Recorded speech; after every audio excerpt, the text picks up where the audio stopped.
Welcome to HB RV Lifestyle. They call me the Honey Badger because I give it to you straight and transparent about the RV business. This is the Northern Spirit by Coachman 1943 RB.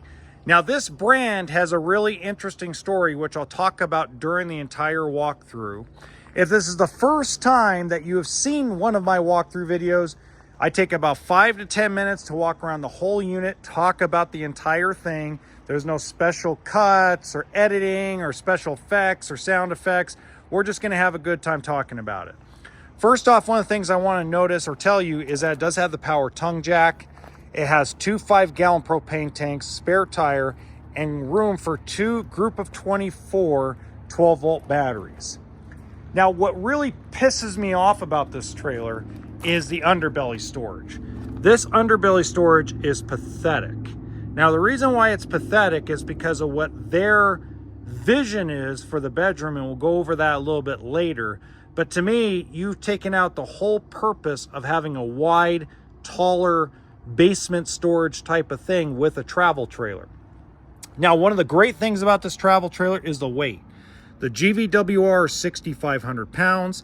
This means a Toyota Tacoma, a Ford Ranger, a Chevy Colorado, a GMC Canyon, hopefully I got that right and didn't invert it, can tow it, and it's less than 4,900 pounds at 4,896 pounds. Total length is 24 feet. So that's one of the shortest dual axle travel trailers with a slide. Not the, but one of the. Now I do like where the water tank fill is because that really is helpful, especially if you're filling up at a gas station, trying to conserve your weight as you're going down the freeway. If you've done it before where it's in the rear of the coach, you know why that's disturbing. If you don't, I'll direct you towards a video. I talk about that at the end, okay? You got your city water connection, you got your outside shower, black tank flush, all normal stuff with travel trailers nowadays. They even add the little dog leash little thing. That's what Coachman and a lot of Forest River does. Now, one of the stories behind this used to just be called the Coachman Spirit. It came out right as COVID hit. When COVID-19 and all the lockdowns hit, this brand was just launching.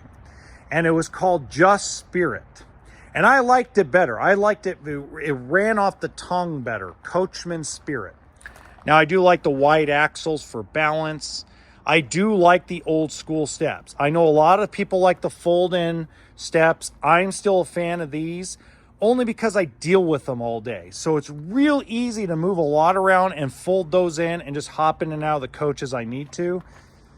So that's the reason why. Big power awning, outside speakers. But anyway, the reason why they had to change their name to Spirit is they got sued. They got sued by Winnebago because Winnebago calls a motorhome Itasca Spirit, or now Winnebago Spirit. So there was copyright infringement on it. So they had to change the name to Northern Spirit.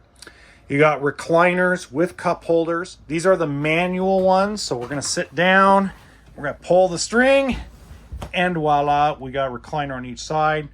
And it's directly across from the TV.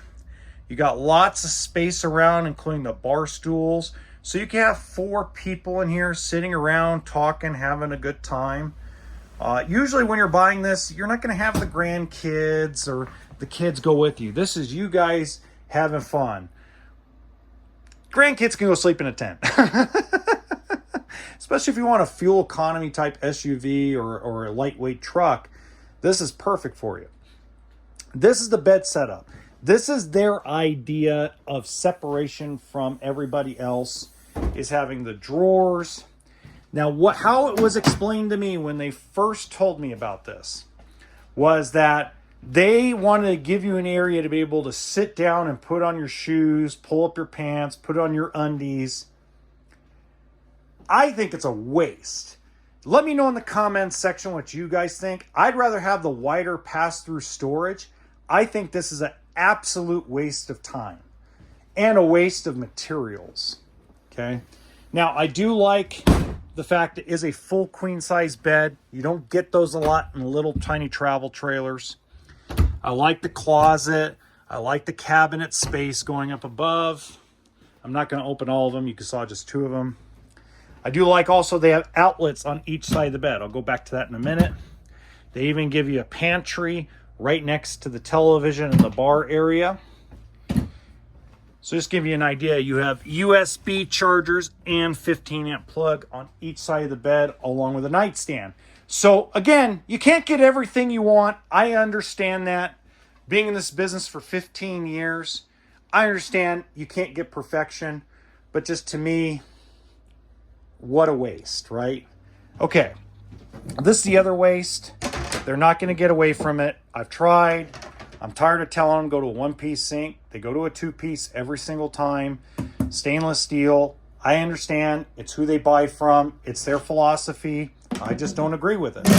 Now, I did find something interesting. Somebody left me a comment on a video where I talked about why I like a one-piece sink.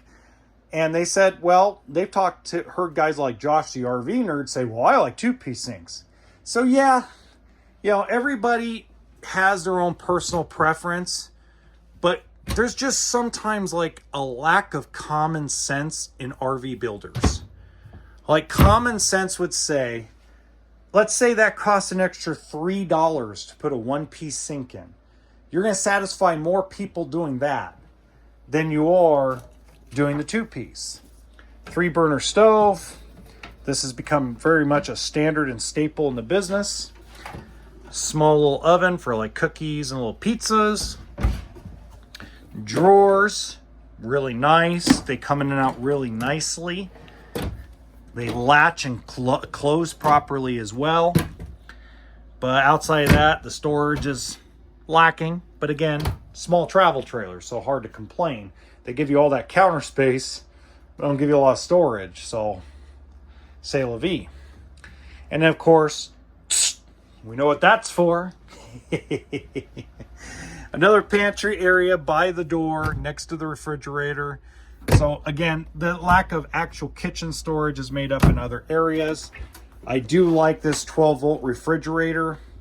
I have to start becoming a fan because even though my favorite is still the propane electric, this is going to be a standard thing.